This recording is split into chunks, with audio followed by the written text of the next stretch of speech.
Un deuxième point dans cette révision-là sur les différents types de circuits. C'est un sujet vu en cinquième. On a deux genres de circuits, des circuits en série et d'autres en dérivation.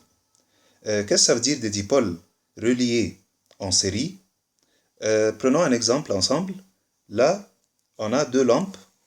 La première lampe, on va l'appeler L1, ou la deuxième lampe, L2, et une pile, plus moins, avec deux bornes là.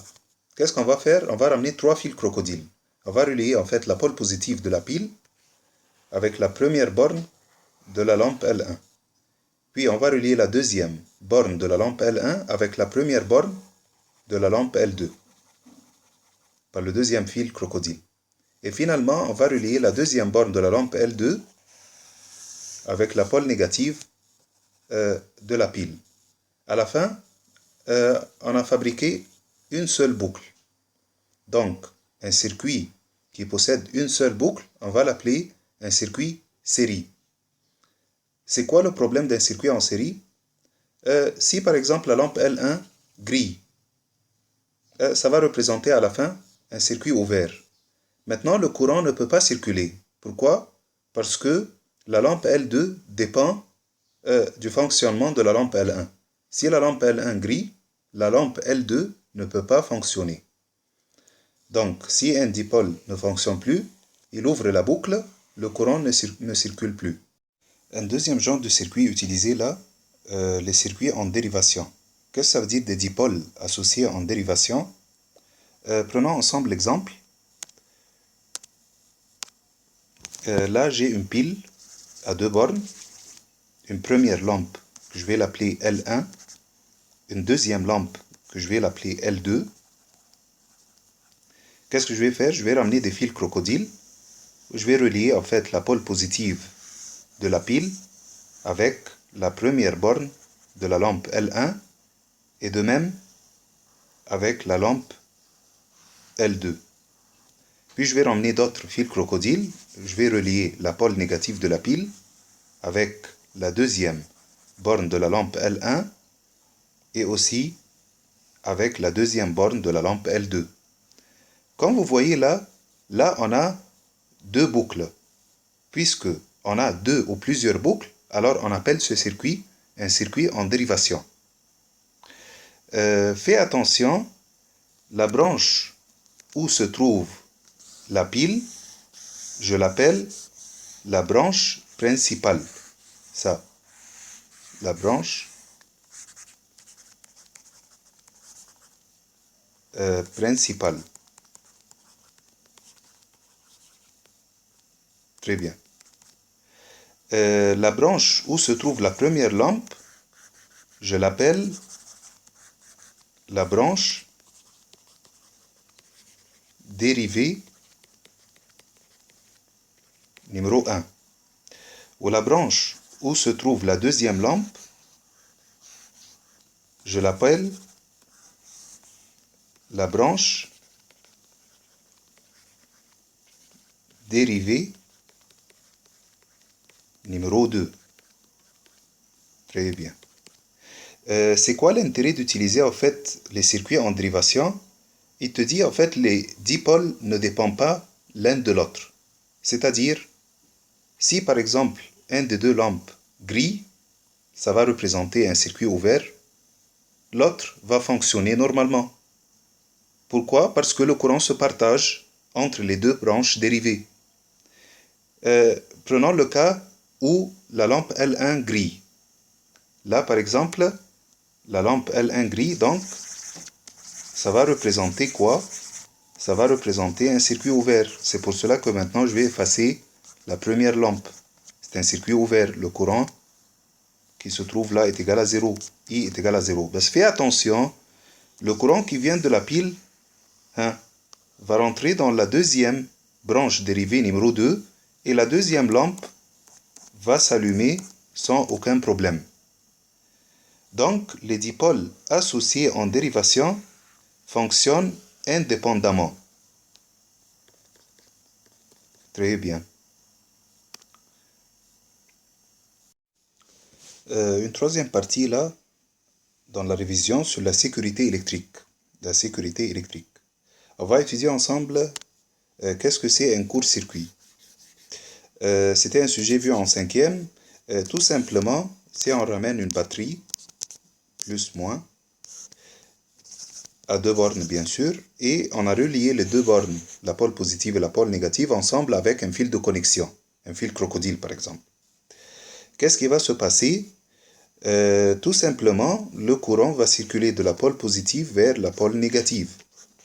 Fais attention, le fil crocodile représente une faible résistance. Quand la résistance est trop faible, le courant électrique qui circule à travers ce fil-là est trop fort, en ampères. Donc, ce courant électrique I qui va circuler de la pôle positive à la pôle négative est trop fort. Quand le courant électrique est trop fort, cette énergie se transforme en énergie thermique, énergie de chaleur. Ceci va réchauffer en fait le fil crocodile et en même temps, ça va réchauffer quoi? La pile. Et aussi, ça peut provoquer un incendie. C'est ça le court-circuit. Un générateur est en court-circuit lorsqu'on relie ses bornes par un très bon conducteur. Le court-circuit d'un générateur peut provoquer un incendie, comme celui-là. Là, dans le document 6, qu'est-ce qu'on a? C'est la même chose. On a ramené en fait une batterie à deux bornes, à deux pôles, plus et moins, deux fils crocodiles, et on a mis quoi? On a mis une paille de fer, ou bien une poudre de fer, un bon conducteur. Qu'est-ce qui se passe? La même chose, le courant circule là, dans ce sens-là, ce courant-là est trop fort, ce courant-là se transforme, c'est une énergie électrique qui se transforme à la fin en une énergie thermique, et on peut provoquer un incendie. Lisons la conclusion. Un générateur est mis en court-circuit lorsque ses bornes sont reliées par un fil métallique. Un générateur ne doit jamais être mis en court-circuit. Il y a un risque d'incendie ou bien de destruction du générateur. Très bien. Un deuxième point dans la partie de la sécurité électrique, c'est sur ce qu'on appelle la surintensité du courant électrique. C'était un sujet vu en quatrième.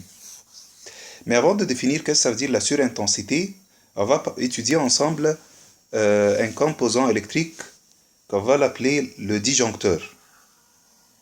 C'est ça le disjoncteur. Mais qu'est-ce que c'est le disjoncteur?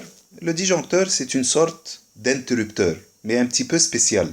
Je vais vous dire maintenant pourquoi c'est un petit peu spécial. Quand vous voyez là, on a une partie en noir qui se trouve dans le disjoncteur. C'est une partie en plastique en fait. Cette partie-là peut être dans deux positions, ou bien dans la position numéro 2, comme dans la photo là, ou bien dans la position numéro 1. Dans la position numéro 1. Mais qu'est-ce que c'est la position 1 et la position 2? N'importe quel interrupteur peut avoir deux états. État ouvert, interrupteur ouvert,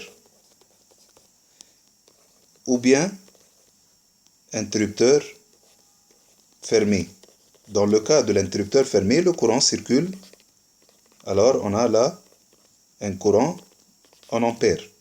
Dans le cas d'un interrupteur ouvert, le courant ne peut pas circuler, le courant I est égal à 0. En fait, à la position numéro 2, c'est la position où l'interrupteur est ouvert. Le courant ne peut pas circuler à travers l'interrupteur. Quand la partie en plastique est à la position numéro 1, on a un circuit fermé. Donc, le courant peut circuler normalement. Si tu regardes en fait l'interrupteur, tu vas trouver quelques informations.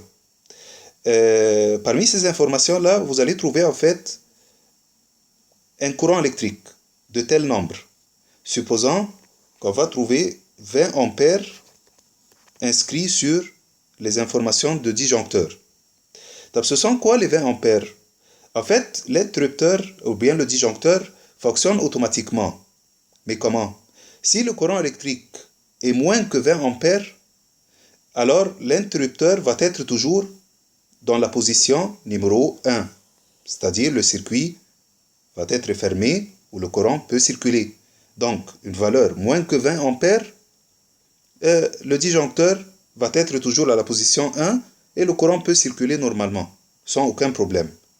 Si par exemple le courant dépasse les 20 ampères, qu'est-ce qui va se passer? En fait, l'interrupteur va être à la position numéro 2 et il va être un circuit ouvert, c'est-à-dire que le courant ne peut pas circuler à travers l'interrupteur. Et ceci en fait pour protéger les installations électriques ou bien les appareils électriques. Pour mieux expliquer cette partie-là, on prend un exemple. C'est quoi l'exemple?